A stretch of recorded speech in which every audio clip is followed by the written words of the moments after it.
Alright, so the war has officially begun between the Skrulls and the humans. Let's talk about it.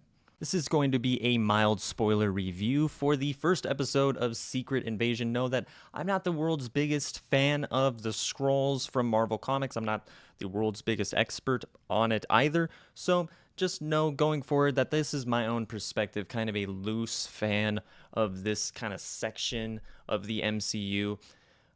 That being said, big Nick Fury fan, big Sam Jackson fan, and it was great to finally see him return. I will admit it is a little weird that we've gone so many years without seeing him more often. After all, he was such a prominent figure in the MCU in the early days. But overall, I thought it was a good first episode. I didn't think it was mind-blowing by any means. The first thing that I noticed right away was the cinematography and the overall color grading or aspect of the episode itself. It looked very much like a thriller or an action thriller that you'd see in the mid-2000s from Christopher Nolan or something. It looks more along the sides of Captain America the Winter Soldier or maybe even Captain America Civil War to some degrees than Loki or WandaVision. It just had a different flavor, a different feel to it. And I really enjoyed that part of the aspect of just the overall technical sides of the episode. If you aren't super familiar with the Skrulls like myself, essentially they're shapeshifter aliens that have lived among us for countless years. Who knows how many of them there are? There's a group of them, essentially, at least from what I can tell from this episode. I could be wrong. Like I said, I'm not an expert.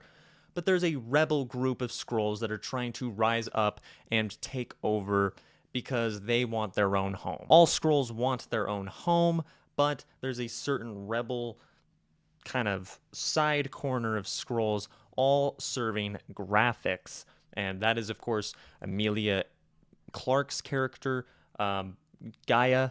She is serving graphics, at least temporarily. Don't know how long she's been working for him, and I am so glad that they at least are hinting that, I don't know, I could be wrong on this, that Gaia is in fact a Skrull. I could be 100% wrong on that. Maybe I totally misread it. I only saw the episode once. But we know such little about her character, Gaia, and I'm not sure if she's even a Marvel character prominent from the comics. Very well could be.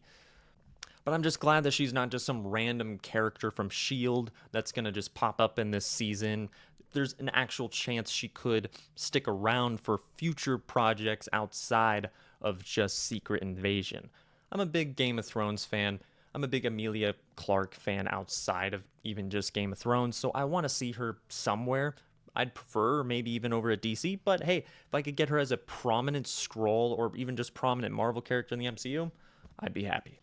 Nick Fury got abducted in this episode, which is something that I never thought I would say in an MCU project. Man, Nick Fury has really lost a step, and it goes to show that not everything from past Marvel films just automatically get forgotten about or just brushed aside or just easily resolved. That there are still some ramifications from the snap, or the blip as they call it. I still call it the snap. Nick Fury's definitely lost a step, and it's kind of sad to see. My boy Mace Windu is getting old. I hope that as the season progresses, we get to see where Nick Fury has been on this other planet. And I really hope that this show isn't necessarily setting up the resolution to his character. Although I do think that it wouldn't surprise me if it was.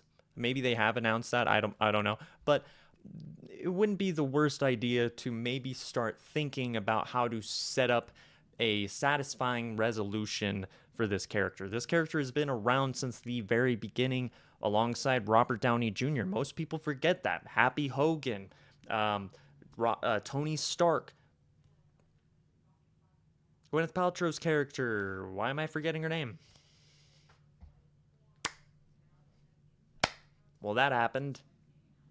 And like I said, although I'm not a big fan of the Skrulls, and what I mean by that is I'm not super familiar with them as a whole. I haven't had a whole lot of exposure to them. I haven't read a single comic, but I will say Talos was definitely the standout of the bunch. I loved the fight scene that he had, and I loved that he was a little bit too proud to take Nick Fury's help. And then when Nick Fury stepped in and helped anyways, it made him mad, it made him upset. I liked the back and forth between those two characters, and I can see that the show might be going towards kind of a buddy cop thing with those two. I hope. That'd be pretty interesting. I don't know, but maybe that'd be too similar to Loki.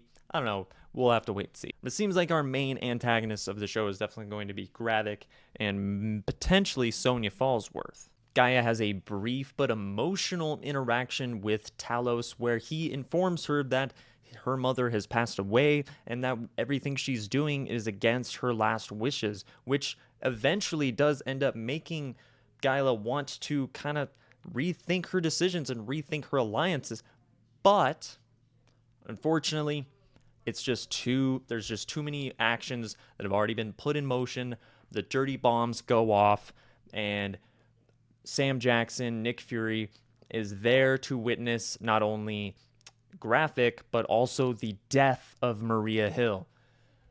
What a way to end the first episode. I mean, I personally was a little disappointed with the death of Maria Hill. Like, yes, I think it was shocking and surprising, but she's honestly one of our more recognizable characters, one of the characters that have been around in the MCU for quite some time that I feel like has never really quite got her time to shine.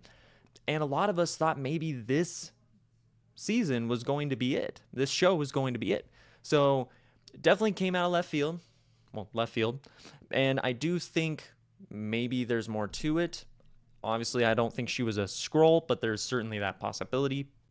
Overall, it was okay. It was pretty good. It was good for a first episode. I'm not blown away by it. I certainly think Loki had a better first episode. WandaVision, certainly. I think Moon Knight even was a little bit more intriguing, but this certainly looks very promising.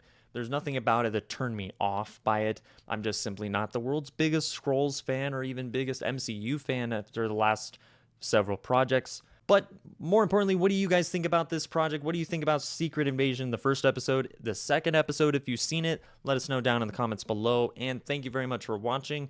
Until next time, bye-bye.